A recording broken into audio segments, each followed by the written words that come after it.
Hello friends, अनूठी में आपका स्वागत है।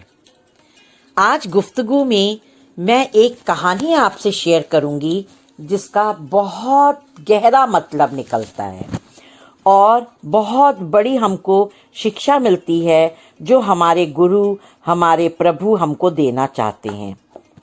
तो मैं कहानी शेयर आपसे करती हूँ। बहुत पहले की बात है।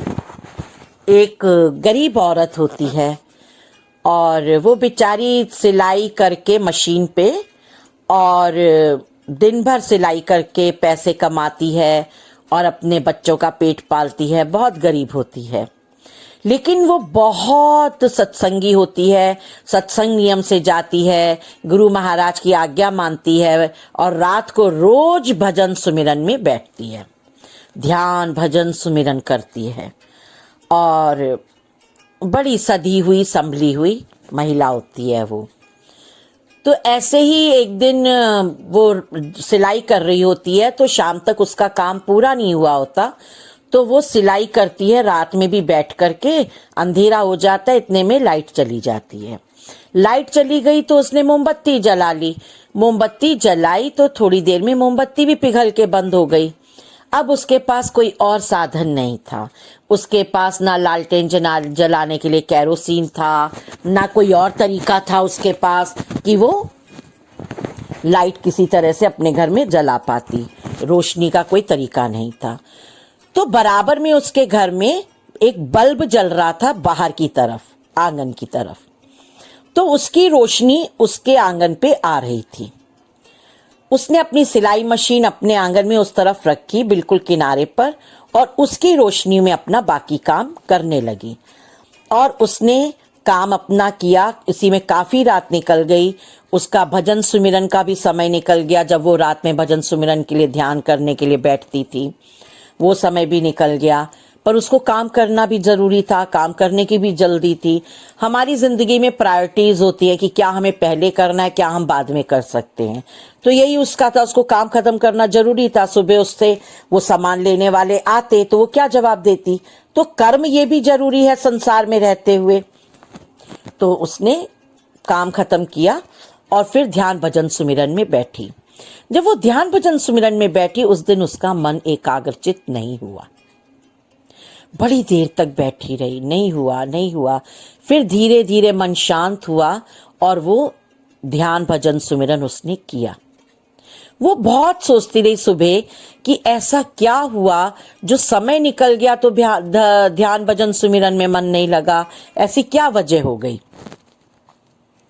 सत्संग में गई, गुरु महाराज को प्रणाम किया, मत्था टेका और पूछा, बाबा जी, मेरा रात में ऐसे ऐसे काम करना जरूरी था और मैं ऐसे ऐसे पड़ोस के बल्ब में रोशनी में वहां पर काम खत्म किया। इस तरह से भजन सुमिरन में लेट हो गई, पर मैं भजन सुमिरन में बैठी, मेरा शुरू में ध्यान नहीं लगा पर बाद में लगा, पर क्यों ऐसा हुआ। बाबा जी बोले, कहते हैं बेटा, आप एक बात सोचो, आपने किसी और की ऊर्जा ली। आपने जब किसी और की ऊर्जा ली, उससे आपने अपना काम किया। आपने किसी से ली ऊर्जा, क्या आपने उसको बदले में मन से शुक्रिया भी किया या उसकी एनर्जी को आपने रिटर्न किया। ये संसार तो गिव एंड टेक पर है। लेना है तो देना जरूर है। अगर आपको संसार के कर्म अपने इतने जरूरी हैं, करने हैं, क्योंकि उसके बिना आप नहीं रह सकते। यही कर्म है जो आपको उस ईश्वर से भी जोड़ते हैं और इन्हीं कर्मों के माध्यम से आप भजन ध्यान सुमिरन भी करते हो और इन्हीं कर्मों के सहारे से आप ध्यान भी लगाते हो और मन भी एकाग्रचित होता है। हर जगह कहीं ना कहीं ऊर्जा की जरूरत होती है। तो ये ऊर्जा आपको, अगर आप किसी से ले रहे हो तो दोगे जरूर।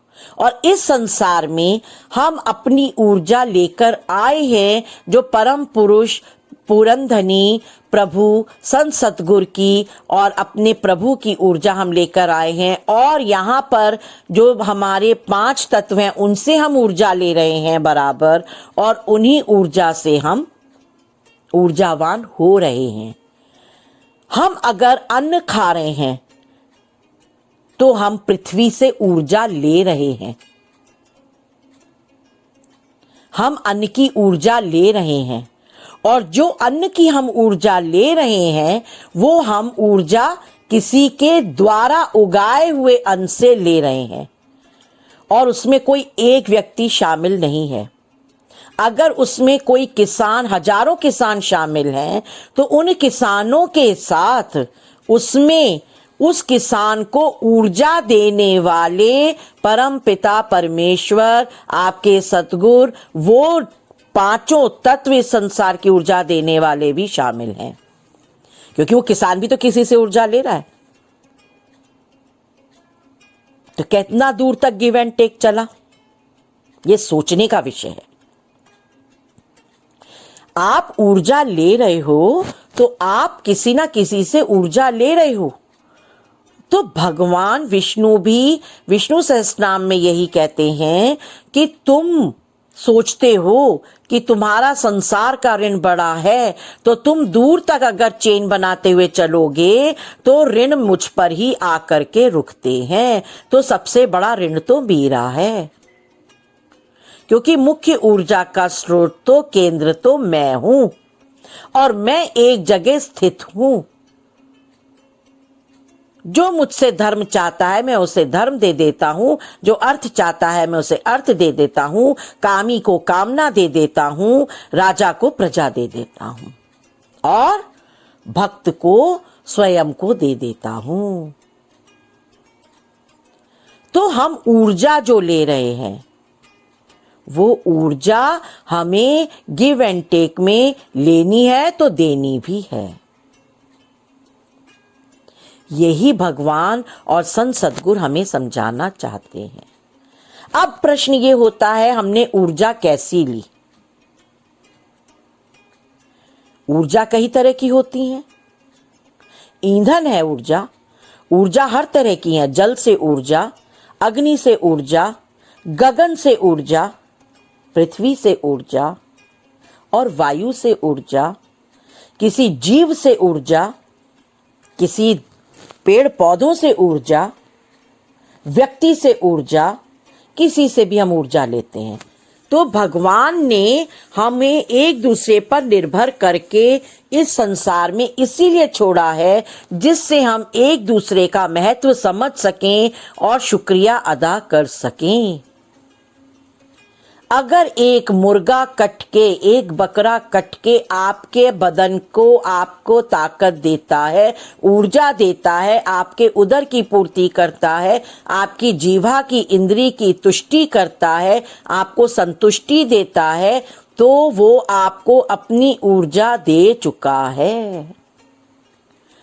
आप उस ऊर्जा का मूल्य जानें और उसका धन्यवाद करें कि उसने अपने प्राण देकर आपको ऊर्जा दे दी। इसी तरह से पेड़ पौधे, अन्न कटते हैं, बढ़ते हैं, पलते हैं, कटते हैं, पकते हैं अग्नि में और आपको ऊर्जा देते हैं। तो हमें शुक्रिया अदा करना है इस प्रकृति का कि इसने हमें ऊर्जा दी।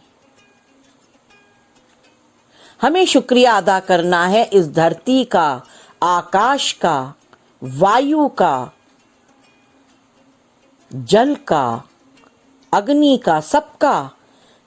वायु जीवन दे रही है, वायु प्राण दे रही है। प्राण वायु तो आ जा रही है और हमें पता ही नहीं चलता कि हम श्वास ले रहे हैं और हम जीवित हैं। हर पल, हर लम्हा शुक्रिया में कटना चाहिए कि हमने ऊर्जा ली और हम सफल हुए अपने उद्देश्य में और हमको अब ये रिटर्न करनी है। इसीलिए भगवान कहते हैं सब कुछ मुझे समर्पित करता चल। सब कुछ मुझे समर्पित कर देगा तो तू मुक्त रहेगा। अगर मुक्त होना है, हर पल हर लम्हा हमें अपने से जुड़े हुए लोगों को शुक्रिया अदा करना है। ये जो इतना लड़ाई झगड़ा छल कपट लालच द्रोह चल रहा है, ये गलत है। द्वेष गलत है। हम जिस भावना से किसी को शिक्षा दे रहे हैं, चाहे हम छोटे होकर बड़ों को शिक्षा देते हैं, चाहे बड़े होकर छोटों को शिक्षा देते हैं, एक बार हमें सोचना है जो हम कह रहे हैं उसमें कितना सत्य है, कितना बल है, उसमें कैसी ऊर्जा सामने वाले को हम दे रहे हैं। कहीं उससे सामने वाले का दिल तो नहीं दुख रहा, उस ऊर्जा से किसी को जल तो नहीं रहा, हानि तो नहीं हो रही। ऊर्जा से संतुष्टि होती है तो हमें उसी वक्त शुक्रिया अदा करना चाहिए। यही संत सद्गुरु कहते हैं।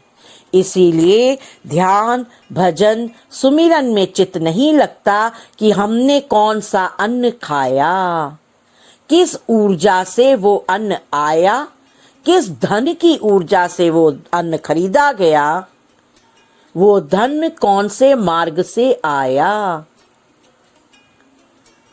किस मार्ग से वो धन आया, वो मार्ग अनैतिक था या नैतिक था, धार्मिक था, सात्विक था या तामसिक था, किस मार्ग से वो धन आया, या आपने जो अन्न खरीदा उसके बदले में जो आपने ऊर्जा दी और वो धन अन्न आपने लिया, वो किस मार्ग से आया, कौन सा गिव एंड टेक हुआ, वो सब ध्यान भजन सुमिरन पे असर डालता है, हमारी सोच पे असर डालता है। इसलिए हमें हर पल हर लम्हा इस प्रकृति में, इस सृष्टि में सबका शुक्रिया अदा करना चाहिए। हर जीव हर तत्व यहाँ हमें ऊर्जा देता है और हम ऊर्जावान होते हैं और हमें उससे आनंद प्राप्त होना चाहिए। यदि हमें आनंद प्राप्त नहीं हो रहा है तो कहीं आपस में ऊर्जा के गिव एंड टेक में गड़बड़ है, गलत है, कनेक्शन ठीक नहीं है। कोशिश करिए ऐसी ऊर्जा को आप थोड़ा सा ब्रेक दीजिए। ऐसी ऊर्जा आपस में लेन देन नहीं करनी चाहिए, उससे आपका भी मन दुखी होगा और सामने वाले को भी अगर आप दुखी होकर वही ऊर्जा जाएगी तो सामने वाला भी कभी भी प्रसन्न नहीं रहेगा। तो ये है हमारे संसार का सत्य, ऊर्जा का आदान प्रदान और उससे आनंदित होना। तो फ्रेंड्स, गुरु को प्रणाम करती हूँ, अपने प्रभु को प्रणाम करती हूँ। मैं आशा करती हूँ आपको आज की मेरी ये छोटी सी कहानी पसंद आई होगी और आपको अच्छा लगा होगा, आपने एंजॉय किया होगा। अनूठी में विजिट करने के लिए मैं आपका हार्दिक शुक्रिया अदा करती हूँ और अनूठी पे विजिट करते रहिए, सब्सक्राइब करिए मेरे चैनल को और आनंद उठाइए। और मैं भी आप लोग के साथ जुड़ी रहना चाहती हूँ और आनंद उठाना चाहती हूँ। Thank you so much friends, thanks a lot. Radha Swami, जय श्री कृष्णा।